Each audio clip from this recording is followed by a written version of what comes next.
Gde ste bre ljudi, evo sama je Pirke i danas ćemo malo da snimamo Minecraft. Danas ću vam pokazati kako da napravite automatska vrata, pa da krenemo.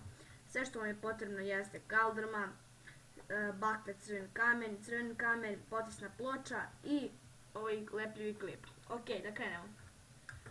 Evo, znači stavljamo dole jednu kaldrmu, pa dva klipa, onda gore još jednu kaldrmu, pa dole, mislim tu, pa onda još jednu dole, pa onda baklju, u stvari tu prvo to, pa onda baklju i već su se otvorile. Idemo sad na sljedeći deo.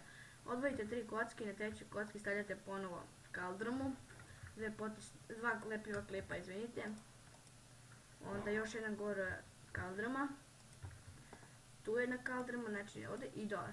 Sad stavljamo znači tu ponovo kaldrmu i stavljamo tu crveni kamen i evo, znači otvorila se, to bi nešto trebalo da bude ovako.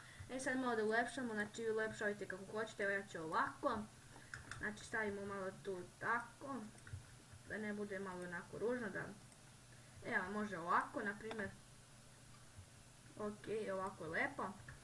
Sad idemo na sljedeći deo, ovako, stavljamo tu 4 kaldrme, pa onda 2 potisne ploče, ne sada, stavljamo tu još 4 kaldrme, sad stavljamo tu, ne tu potisnu ploču, nego tu, onda sad na sljedećem dijelu, izvinite mali lag, ponovo tu stavljamo potisnu ploču,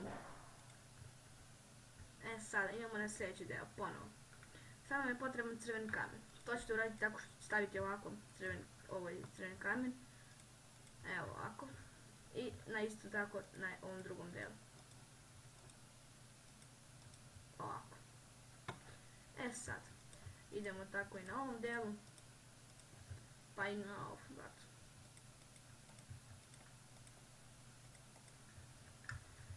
Ok, i sad, evo ga, znači otvaraju se, znači kad stanete, otvore se. To bi bilo to za ovaj tutorial. Vidimo se u sljedećem klipu. Ako vam se svidio klip, lajkujte, subscribeujte i šerujte. Ćao!